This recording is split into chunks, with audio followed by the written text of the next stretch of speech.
إن الحمد لله نحمده ونستعينه ونستغفره ونؤمن به ونتوكل عليه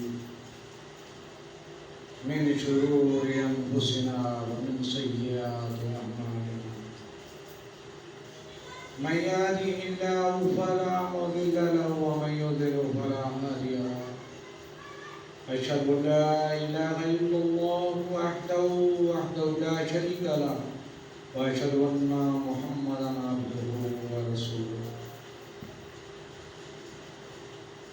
واتقوا يوما لا تجزي نفس عن نفس شيئا ولا يقبل منها عدل ولا ينفعها شفاعة ولا هم ينصرون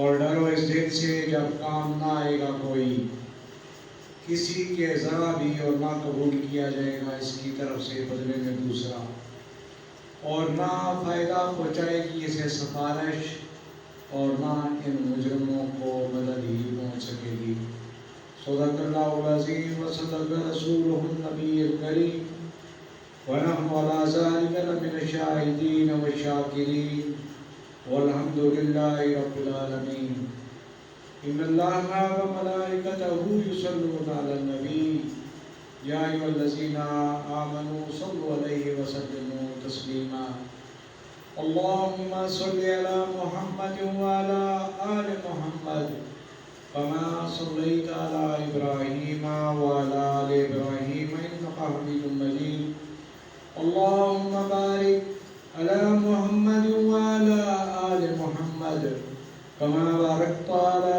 إبراهيم وعلى آل إبراهيم إنك حميد مجيد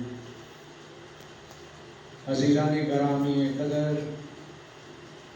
دوستوں، بزرگوں، بھائیوں، بیٹوں، میری آواز سننے والی میری ماں، بہنوں، بیٹیوں،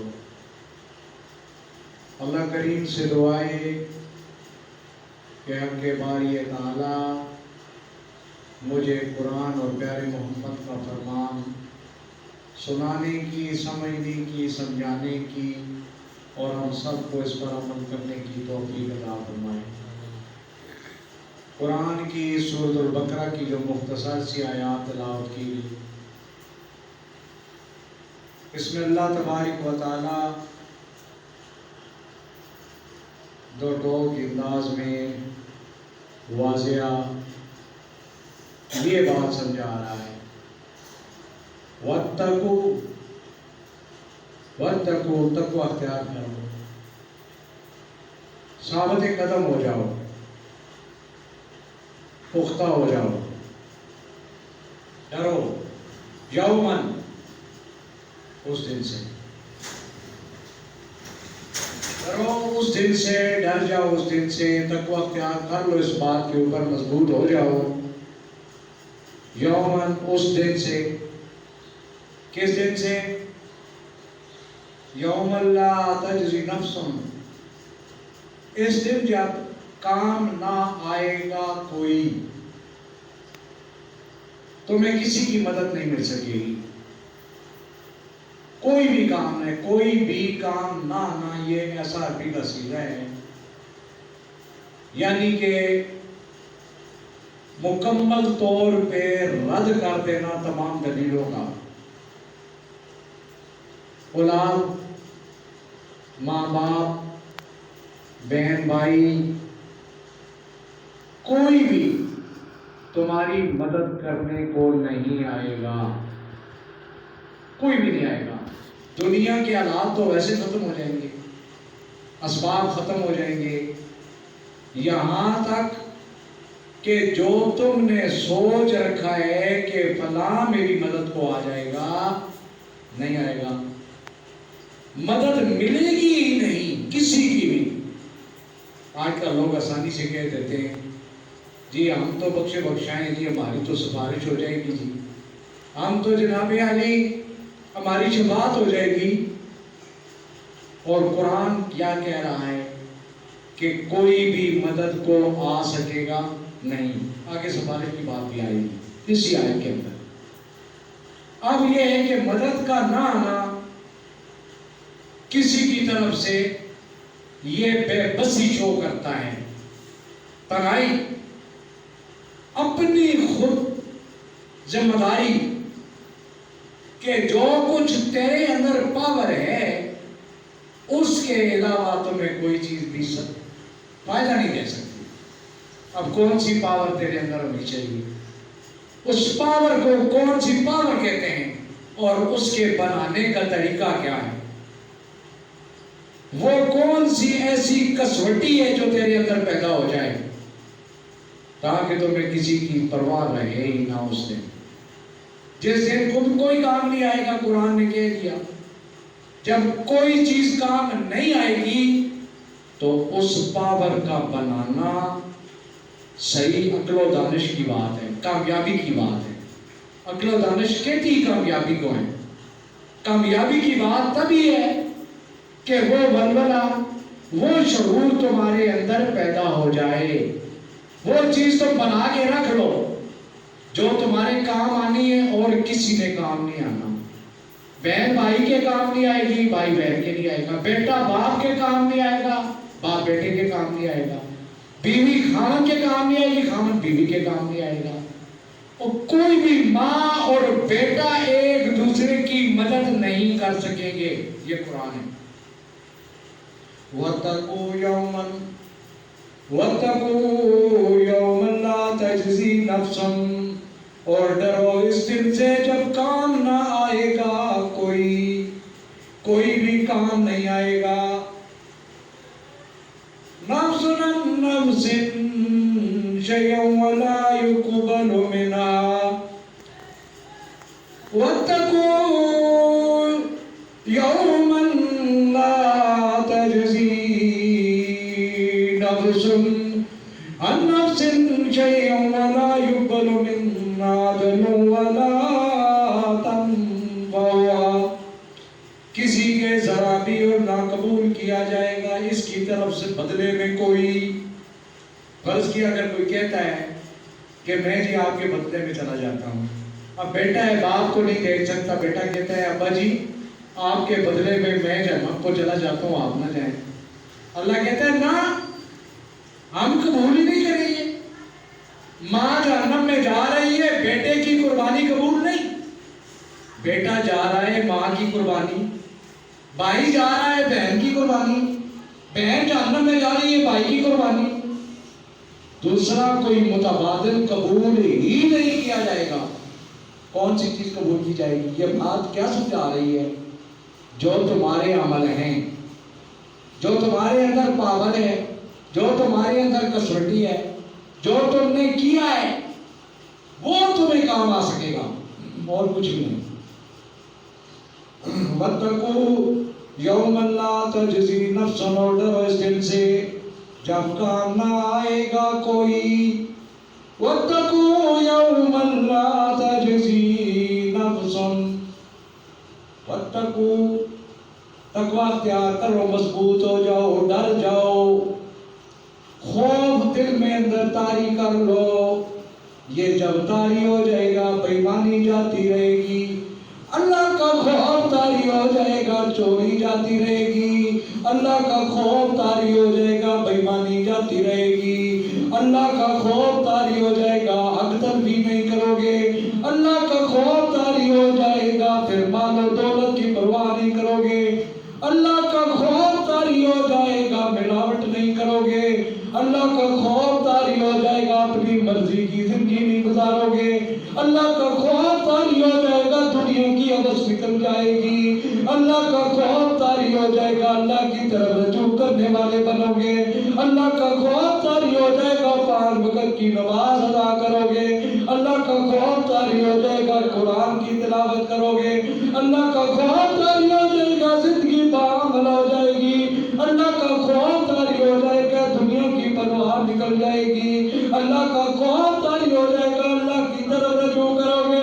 اللہ کا خوف طاری ہو جائے گا اللہ کی محبت میں بندوں سے برتاؤ کرو گے، اپنی مرضی ختم ہو جائے گی، اپنی منشا ختم ہو جائے گی۔ جب اللہ کا خوف دل میں آئے گا، بندہ بے ایمانی کرتا ہے اس کے دل میں اللہ کا خوف نہیں ہے، بندہ چوری کرتا ہے اسے اللہ کا خوف نہیں ہے. بندہ ملاوٹ کرتا ہے, اسے اللہ کا خوف نہیں ہے. بندہ ہر ایک قسم کی بغاوت کرتا ہے, اسے اللہ کا خوف نہیں ہے. اور جسے اللہ کا خوف نہیں ہے اس کی آخرت تباہ ہے. پھر اس دن کے لیے اسے تنبیہ کی جا رہی ہے کہ اچھا ڈر جا, سیدھا ہو جا, صحیح ہو جا.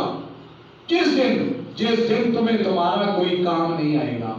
اور اس وقت کا تقاضا یہ ہے, اس وقت کے زمانے کے اندر دیکھ لیں, تجربے کی بات, اس وقت کی بات ہے کہ اس وقت زندوں کے کام آنے کو تیار نہیں ہے. کوئی رشتہ آنکھوں کے سامنے ہے, بڑا پیارا ہے, آنکھوں سے اوجھل ہے, اس کے خلاف بغاوت ہے. کوئی بھی ہے, اپنے کام نہیں آتے, آخرت میں کام کون آئے گا؟ اب اس کی مثال لے لو, اپنے اوپر مثال لے لو. ہمارے والد صاحب دنیا سے چلے گئے, کبھی کبھی ان کو یاد کر لیتے ہیں, دعا کر لیتے ہیں, کبھی خیال آ جاتا ہے. اور خیال کس بات کا آتا ہے کہ کل ہمیں سپورٹ کرتے تھے, ہمیں مدد کرتے تھے, ہمارے لیے زندگی کی آرائش کو مسخر کرتے تھے, ہمیں کھلاتے تھے, پلاتے تھے, ضرورتی پوری کرتے تھے ہمارے. یہ خیال آتا ہے. ورنہ اور کون سا خیال آتا ہے؟ کس بجلی محبت کا خیال آتا ہے, اور کون سا آ سکتا ہے؟ اب اس کی مثال اور کیا دی جا سکتی ہے کہ وہ چیز رائے گھر کے اندر فوتگی ہو گئی, ماتم ہو گیا گھر کے اندر, کوئی مر گیا, اب عورتیں اس کو رو رہی ہیں, اور پھر وہ واویلا کر کے رو رہی ہیں, ہائے میرے فلاں, ہائے میرے فلاں, ہائے میرے فلاں. اور پھر اس کے واویلے پہ جو دیگر خواتین بیٹھی ہیں, اس کے واویلے پہ وہ رو رہی ہیں. وہ اس لیے رو رہی ہیں, ان کو اپنی وہ فریاد یاد آ رہی ہے. وہ اپنے بھائی, اپنے باپ, اپنے بیٹوں کو یاد کر کے رو رہی ہے جو مر گیا, اور وہ دیگر سننے والی اپنوں کو یاد کر کے ان کی آرائش, ان کی سہولیات, ان کی محبتیں وہ یاد کر کے وہ روتی ہیں. اب عورتیں رو رہی ہیں. اب کسی نے آ کے پوچھ لیا کہ بھئی ان کے تو گھر فوتگی ہوئی ہے, تو تم کیوں رو رہی ہو؟ اس نے کہا بس جی مجھے وہ یاد آ رہا ہے, جو اپنوں کو یاد کر رہی ہے, اپنوں کو یاد کر رہی ہے. اب رو کس کو رہی ہیں؟ اپنی تکلیف کو رو رہی ہیں. رو کس کو رہی ہیں کہ ان کی ایک فیسلٹی ڈسکنیکٹ ہو گئی ہے, ان کی ایک سہولت ختم ہو گئی ہے, اور سوچ کے کل کیا ہوگا, اب کیا ہوگا, اب یہ تو فلاں فلاں فلاں فلاں فلاں تھا, اب کیا ہوگا. وہ اس کو رو رہی ہیں, اور دیگر عورتیں اپنی دکھ کو یاد کر کے رو رہی ہیں. میت کو کوئی نہیں رو رہا, مرنے والے کو کوئی نہیں رو رہا, اپنی سہولتیں چھن جانے کو رویا جا رہا ہے. اب ایک زندہ مثال ہے, اس کو رویا جا رہا ہے. اب پھر جب وہ چلا جائے, اٹھا کے لے جاتے, دفنا دیتے ہیں. دفنانے کے بعد آج ہم سوچتے ہیں کہ ہمارا باپ نہیں ہے, جس کا ہے اللہ اس کو صحت و تندرستی والی زندگی عطا فرمائے, اور جس کا نہیں ہے وہ سوچ رہا ہے, اس کے لیے کبھی دعا کی فرصت ہی نہیں ہے. اپنی 5 وقت کی نماز کی فرصت نہیں. 5 وقت بعد جماعت نماز پڑھ رہے ہیں. اب کوئی بندہ کہتا ہے نہیں میں باپ کے لیے بہت کرتا ہوتا, دادے کی بات ہی بعد میں, دادے کو کون یاد کرے, پردادے کو کون یاد کرے, اس کے بعد کو کون یاد کرے, زندگی میں ہو ہی نہیں سکتا. پڑپوتا کبھی اپنے پردادے کو یاد ہی نہیں کرتا, سوال ہی پیدا نہیں ہوتا. ان کے لیے صدقہ کیا دے گا, نماز کیا پڑھے گا, نفل کیا پڑھے گا, ان کے لیے تسبیحات کیا کرے گا, آج کیا کرے گا, یاد نہیں کرتا. والد کی یادداشت بھول رہی ہے. کیوں بھول رہی ہے؟ جب وہ بندہ کہتا ہے کہ میں کرتا ہوں, اس سے پوچھا جائے کہ تم 5 وقت کی نماز پڑھتے ہو, کچھ کبھی کبھی پڑھ لیتا ہوں, کبھی رہ جاتی ہے, کوئی پڑھ لیتا ہوں, کوئی رہ جاتی ہے. اپنی فکر نہیں, اپنی قیامت کی فکر نہیں, اپنے اعمال کی فکر نہیں, اپنی دوائی کی فکر نہیں. والد کی کیا ہوگی, دادا کی کیا ہوگی, بھائی کی کیا ہوگی, مامے چاچے کی کیا ہوگی, جب اپنی ہی نہیں ہے. قرآن پڑھ ہی نہیں رہا, سمجھ ہی نہیں رہا, اپنی زندگی غیر روایتی طور پہ گزار رہا ہے, اپنی زندگی پہ بچ رہی نہیں ہے. قرآن سمجھے ہی نہیں تو شرع کدھر سے آئے گی. ہمیں پتہ ہی نہیں ہے, قانون ہی نہیں پڑھا ہوا, قانون کی پاسداری کیا کریں گے, لاہور کے راستے کا ہی نہیں پتہ, جائیں گے کیسے. اصل میں بات یہ ہے کہ جب تک ہم قانون کو نہیں پڑھ لیں گے, قرآن کو نہیں پڑھ لیں گے, اپنی اسلامی زندگی کو ہم فالو نہیں کر لیں گے پتہ ہی نہیں ہے. اپنی لاپرواہی کی زندگی ہے, بے لگام زندگی ہے. بے لگام زندگی تجربے کی زندگی ہے. تجربے کی زندگی وہ بڑے جو چلتے آئے, باپ کر رہا تھا بیٹا بھی کر رہا ہے, دادا کر رہا تھا بیٹا بھی کر رہا ہے, پوتا بھی کر رہا ہے, گھر والے کر رہے تھے وہ بھی کر رہا ہے. یہ غیر روایتی غیر ذمہ دارانہ سوچ ہے, یہ پڑھی لکھی سوچ نہیں ہے. یہ غیر ذمہ دارانہ بے وقوفی بے عقلی کی سوچ ہے. جیسے وہ چلے آ رہے تھے ہم بھی چلے آ رہے ہیں, جیسے وہ کر رہے تھے ہم نماز تو پڑھتے تھے, باقی کام دیکھیں ان کی زندگی میں بشرا تھے نہیں, رسمیں تھی وہ کر رہے. یاد رکھو ان روایات کو ڈسکریٹ کرو, روک دو, اچھی ہیں یا بری ہیں, صحیح ہیں یا غلط ہیں, عقل والی ہیں یا بے عقل ہیں, ان کو سٹاپ کر دو. ان کو سٹاپ کر کے قرآن کو کھول لو. قرآن کو کھول کے دیکھو کہ بابا وہ بھی صحیح چل رہے تھے یا نہیں, وہ عقل والے تھے یا نہیں, باشعور تھے یا نہیں, وہ کیا تھے. اور جب قرآن کھولو گے, قرآن سے سمجھو گے تو کون نظر آئے گا؟ محمد رسول اللہ صلی اللہ علیہ وسلم. کیوں؟ نبی علیہ السلام چلتا پھرتا قرآن تھے.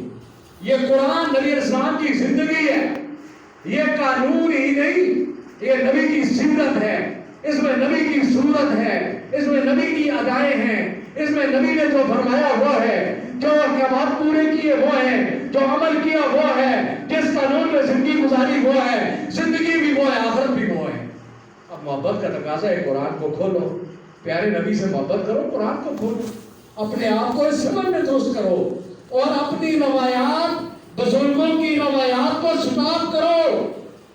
اور سٹاپ کرنے کا مقصد یہ نہیں کہ گستاخ ہو گئے, وہ جی اپنے آباء و اجداد کے طریقے کو چھوڑ دیے تو گستاخ ہے, اور جی اپنے بزرگوں کے طریقے کو چھوڑ دیا. نہ, چھوڑا نہیں ہے, بلکہ ان کے طریقوں کا جائزہ لے رہے ہیں. کہیں انہوں نے غلطی تو نہیں کی.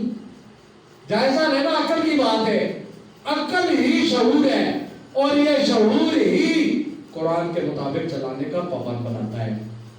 قرآن کہتا ہے وَاتَّقُوا يَوْمَ اللَّهِ وَاتَّقُوا يَوْمَ اللَّهِ تَجْزِي نَفْسٌ عَن نَفْسٍ شَيْئًا وَلَا يُقْبَلُ مِنْهَا عَدْلٌ وَلَا تَنفَعُهَا شَفَاعَةٌ وَلَا هُمْ يُنصَرُونَ. آرڈر ہو اس دن سے جب کام نہ آئے گا کوئی کسی کے, کوئی بھی کام نہیں آئے گا کسی کے, اور ذرا بھی یعنی کہ تھوڑا بھی کام نہ آ سکے گا, اور نہ قبول کیا جائے گا اس کے بدلے میں کوئی تمہارا کوئی رشتہ, اس کے بدلے میں جو تمہیں سزا ہو گئی ہے اس کو دوسرا کوئی قبول نہیں کر سکے گا, کرنا بھی چاہے. اولاد نہیں بچا سکے گی والدین کو, والدین نہیں بچا سکے گی اولاد کو, ماں نہیں بچا سکے گی بیٹے کو, بیٹا نہیں بچا سکے گا اپنی ماں کو, بھائی نہیں بچا سکے گا بھائی کو, بہن نہیں بچا سکے گی اپنے بھائی کو, بھائی نہیں بچا سکے گا اپنی بہن کو. کوئی رشتہ جب تمہیں سزا ہو گئی کوئی قبول کیا جائے گا ہی نہیں. اب کیا کیا جائے گا؟ سوال یہ پیدا ہوتا ہے کہ پھر اس دن کیا کیا جائے جو تمہارے کام آ جائے. اللہ کریم کہتا ہے کہ تم نے قرآن پڑھا تھا, محبت کی تھی قرآن سے, تم نے قرآن سے محبت کی تھی, پیارے محمد سے محبت کی تھی, طریقہ اپنایا تھا, صحابہ کی تابعداری کی تھی, صحابہ کی تابعداری کی تھی, اللہ کی تابعداری کی تھی, اللہ کی تابعداری کی تھی. دنیا کے اندر بغاوت کر کے تو نہیں آیا, اب کامیابی تیرے قدم چومے گی. اب کامیابی ہے, اب تمہیں ضرورت ہی نہیں ہے کسی کی ضرورت نہیں ہے. جب تو نے باشرہ زندگی گزاری, اور شرع کیا ہے؟ شرع ہے نبی کا طریقہ, نبی کی محبت, اور نبی کی محبت کیا ہے؟ شرع کا طریقہ کیا ہے؟ قرآن سے رہنمائی لینا, قرآن کو سمجھنا, قرآن کو پڑھنا, برکت کے لیے بھی قرآن کو پڑھنا, سمجھ کے لیے بھی قرآن کو پڑھنا, رہنمائی کے لیے بھی قرآن کو پڑھنا, عمل کے لیے بھی قرآن کو پڑھنا, اپنی زندگی کو درست کرنے کے لیے بھی قرآن کو پڑھنا, اللہ کو راضی کرنے کے لیے بھی قرآن کو پڑھنا, پیارے محمد کی شفاعت کے لیے بھی قرآن کو پڑھنا. بہت سبحان اللہ. یہ طریقہ ہے, اصل طریقہ یہ ہے. بات اگر سمجھ میں نہ آئے لوگ کہتے ہیں جی وہ جی یہ مانتے نہیں. ارے مانتے تو ہم ہیں، اصل طریقہ ہم مانتے ہیں، نقلی ہم نہیں مانتے. اصل کو مانتے ہیں، ملاوٹ کو نہیں مانتے. اصل کو مانتے ہیں، غلط طریقے کو ہم نہیں مانتے. اصل جو طریقہ ہے، اصل طریقہ پیارے نبی کا ہے. ہم پیارے نبی کے محب ہیں، نبی علیہ السلام سے محبت کرتے ہیں، اور نبی علیہ السلام کی محبت جان، مال، زر، زمین، دولت، اولاد، جائیداد، اپنے آپ سے زیادہ پیارے محمد کی محبت دل میں نہیں، مسلمان ہی نہیں، مومن ہی نہیں. اور جس کو محبت ہے وہ پھر طریقہ بھی اپناتا ہے. پھر اپنی مرضی ختم. اب کھانا کھانے بیٹھا ہے، میں تو پیارے نبی سے محبت کرتا ہوں، اپنے طریقے پہ کیسے کھانا. پیارے نبی کے طریقے کو پھر فالو کرے گا، اس بات کو پک کرے گا کہ نبی کا طریقہ کیا ہے. پھر پک کرنے کے لیے کیا کرنا پڑے گا؟ قرآن کھولے گا کہ پیارے نبی کا طریقہ سیکھ لو. پیارے نبی کا فرمان حدیث کو کھولے گا، حدیث کو کھولے گا، حضرت امی عائشہ کو فالو کرے گا. حضرت امی عائشہ رضی اللہ تعالیٰ عنہ کی حدیث کو دیکھے گا کہ پیاری امی عائشہ نے پیارے محمد کے کھانے کا طریقہ کیا بیان کیا تھا، پیارے محمد کے سونے کا طریقہ کیا بیان کیا تھا، پیارے محمد کے اٹھنے کا طریقہ کیا بیان کیا تھا، پیارے محمد کی زندگی کا طریقہ کیا بیان کیا تھا، پیارے محمد کی دکان کا طریقہ کیا اختیار کیا تھا، پیارے محمد رسول اللہ کے چلنے کا کیا طریقہ تھا، بیٹھنے کا کیا طریقہ تھا، سونے کا کیا طریقہ تھا، کھانے کا کیا طریقہ تھا، ہر لمحے کا پیارے محمد کا طریقہ کیا تھا.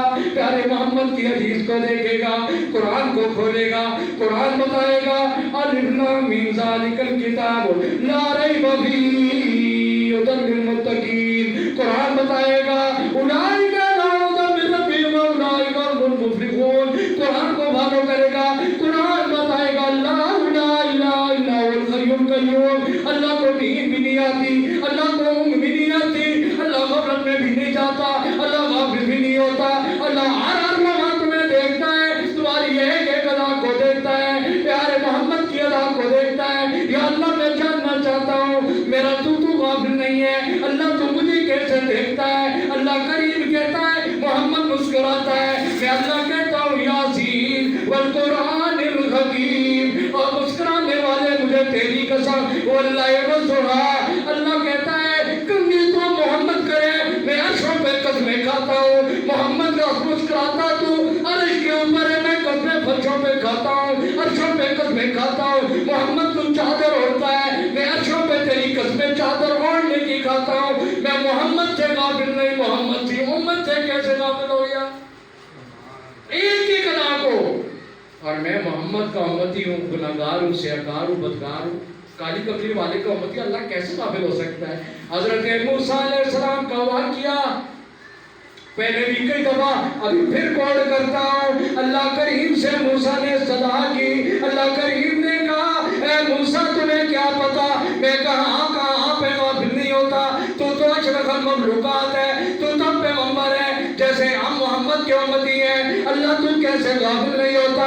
اللہ کریم کہتا ہے موسیٰ اپنے عصا کو پتھر پہ مار. موسیٰ نے عصا مارا، پتھر ٹوٹتا ہے، دوبارہ مار، دوبارہ مارا، پتھر ٹوٹتا ہے، تیسری دفعہ مار، تیسری دفعہ مار، پتھر ٹوٹتا ہے، چوتھی دفعہ مار، چوتھی دفعہ مارا. 7 دفعہ موسیٰ نے پتھر پہ اپنے عصے کو مارا. 7ویں پتھر میں چونٹی چھوٹی سی بیٹی ہے، اس کے منہ میں تازہ خوراک، سبز پتا. اللہ کریم کہتا ہے موسیٰ میں 7 پتھروں کے اندر اگر اس چھوٹی سی چونٹی کو تازہ خوراک اور سبز پتا دے سکتا ہوں تو میں مخلوق سے غافل نہیں. یہ اللہ لا الہ الا هو الحی القیوم. اس کو نعوذ آتی ہے، نوید آتی ہے، غافل نہیں ہوتا. غافل ہم ہیں، وہ اللہ ہے، ہمیں دیکھ رہا ہے. ہم اپنی زندگی کو قرآن اور پیارے محمد کے فرمان کے مطابق نہیں بنا لیتے، ہماری دنیا بھی تباہ ہے، آخرت بھی تباہ ہے. ٹائم پورا ہو گیا. 1 منٹ کے لیے یہ قرآن کی جو سورۃ البقرہ کی آیت ہے یہ سکھاتی ہے وَاتَّقُوا يَوْمَ اللَّهِ وَاتَّقُوا يَوْمَ اللَّهِ تَجْزِي نَفْسٌ. اور ڈرو اس دن سے. کس دن سے؟ اللہ کس دن سے ڈرا ہے؟ اس دن سے. کس دن؟ عَن نَفْسٍ شَيْءٌ وَلَا يُقْبَلُ مِنْهَا شَفَاعَةٌ يُقْبَلُ مِنْهَا عَدْلٌ وَلَا عدل ولا تنفعها شفاعت ولا هم ينصرون. کس دن سے ڈرو جس دن تمہارے کوئی کام تمہارے کسی کی سفارش ضرور قرآن کہہ رہا ہے نہیں تمہیں فائدہ دے سکتی، لیکن فائدہ کس کو دے گی؟ جس نے اپنی زندگی قرآن کے مطابق کر دی، نبی کی محبت کے مطابق کر دی، نبی کی اداؤں کے مطابق کر دی، نبی کے چلنے کے مطابق کر لی، جھوٹ سے اجتناب کر لیا، غیبت سے اجتناب کر لیا، بغض سے اجتناب کر لیا، ساری ذکر، سارا فکر، ساری سوچ، سارا چلنا، سارا پھرنا، سارا اٹھنا، سارا بیٹھنا، زندگی کا ہر لمحہ محمد کی ادا کے مطابق کرنا، یہ محبت رسول ہے. اللہ پاک عمل کی توفیق.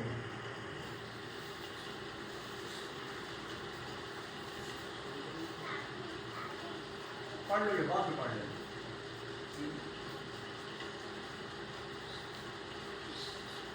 إن الحمد لله نحمده ونستعينه ونستغفره ونؤمن به ونتوكل عليه من شرور أنفسنا ومن سيئات أعمالنا من يهده الله فلا مضل له ومن يضلل فلا هادي له. أشهد أن لا إله إلا الله وحده لا شريك له. أشهد أن محمدا عبده ورسوله. بسم الله الرحمن الرحيم. قل هو الله أحد الله الصمد لم يلد ولم يولد ولم يكن له كفوا أحد. بسم الله الرحمن الرحيم. قل أعوذ برب الناس ملك الناس إله الناس من شر الوسواس الخناس الذي يوسوس في صدور الناس من الجنة والناس. إن الله وملائكته يصلون عليه وسلموا تسليما. اللهم صل على محمد وعلى آل محمد كما صليت على إبراهيم وعلى آل إبراهيم إنك حميد مجيد. اللهم بارك على محمد وعلى آل محمد كما باركت على إبراهيم وعلى آل إبراهيم إنك حميد مجيد. یا رب کریم، یا رب رحیم، ہمارے گناہوں کو معاف فرما. اے اللہ ہمارے صغیرہ کبیرہ گناہوں کو معاف فرما. اے اللہ ہماری زندگی کی خطاؤں کو معاف فرما. یا رب کریم ہمارے والدین کی زندگی کی خطاؤں کو معاف فرما. یا رب کریم ہمارے دادا پردادا، ہماری نسلیں اور تمام کلمہ پڑھنے والے جو دنیا سے رخصت ہو گئے، میرے اللہ ان کے گناہوں سے درگزر فرما. اگر وہ انہیں حق دے درگزر فرما. ہماری دعا ان کو پہنچ سکتی ہے، ان کو درگزر فرما. یا رب کریم مرنے والوں کی زندگیوں کو جو دنیا سے کلمہ پڑھنے والے چلے گئے، یا رب کریم جن کے لیے دعا کرنے والا کوئی ہے یا نہیں، یا رب کریم ان کی قبروں کو منور فرما. یا رب کریم ان کی قبروں کو منور فرما. یا رب کریم ان کی درجات کو بلند فرما. یا رب کریم، یا رب رحیم ان کو جنت الفردوس میں اعلیٰ مقام نصیب فرما. یا رب کریم جتنے کلمہ پڑھنے والے چلے گئے، یا رب کریم محمد کا ان کو انسایہ بنا دے. یا رب کریم ہمارا خاتمہ ایمان پہ فرمائے. یا رب کریم کلمے پہ ہمارا خاتمہ فرمائے. میرے اللہ اس زندگی پہ گامزن کر دے جس پہ تو راضی ہے. میرے اللہ قرآن کے مطابق پیارے نبی کے طریقے کے مطابق زندگی گزارنے کی توفیق عطا فرما. یا رب کریم، یا رب رحیم قرضداروں کو قرضے سے خلاصی عطا فرما. میرے اللہ ضرورت مندوں کی ضرورتوں کو پورا فرما. میرے اللہ ہماری اولادوں کو دین کے لیے قبول فرما. میرے اللہ ہمیں اپنی اولادوں کے لیے توفیق دے، تیرے دین کی پاسداری کرنے کے لیے ہمیں داخل کریں. یا رب کریم، یا رب رحیم آرام سے بچا. یا رب کریم بشر زندگی عطا فرما. یا رب کریم مسلمان جہاں کہیں بھی جہاد کر رہے ہیں، یا رب کریم ان کی غیب سے مدد فرما. یا رب کریم کفار جو مسلمانوں کے خلاف دل کے اندر، دماغ کے اندر اور ہر میعاد سے جو فائٹ کر رہے ہیں، یا رب کریم ان کو پست کر دے. یا رب کریم ان کو پست کر دے. ان کے دلوں کے اندر ہدایت ہے تو ہدایت عطا فرما، نہیں ہے تو ان کو نیست و معمول فرما. میرے اللہ دین کی حفاظت فرما. میرے اللہ جو لوگ دل کے اندر حج کی خواہش رکھتے ہیں تو قبولی فرما، میرے اللہ جو مدینے کی سیاحت کی خواہش رکھتے ہیں ان کی پوری فرما، میرے اللہ آرام سے بچا، میرے اللہ اس زندگی پہ کامزان فرما جس پہ تو راضی ہے، میرے رب کریم، میرے رب رحیم، جو کالی کملی والوں نے دعائیں مانگی ہم مانگتے ہمیں عطا فرما، میرے رب کریم جنہوں نے دعا کے لیے کہا ہے یا رب کریم ان کی حاجات کو پورا فرما، میرے اللہ ان کی حاجات کو پورا فرما، میرے رب کریم، میرے رب رحیم جو ہمارے عزیزوں و قابل رشتہ دار اور تمام مسلمان میرے اللہ جو دنیا سے رخصت ہو کر ان کی بخشش فرما، میرے اللہ ہدایت والی زندگی پہ کامزان فرما، وَلَذِكْرُ اللَّهِ تَعَالَى وَعَلَى وَعَزْوَجَ اللَّهِ تَمَّتْ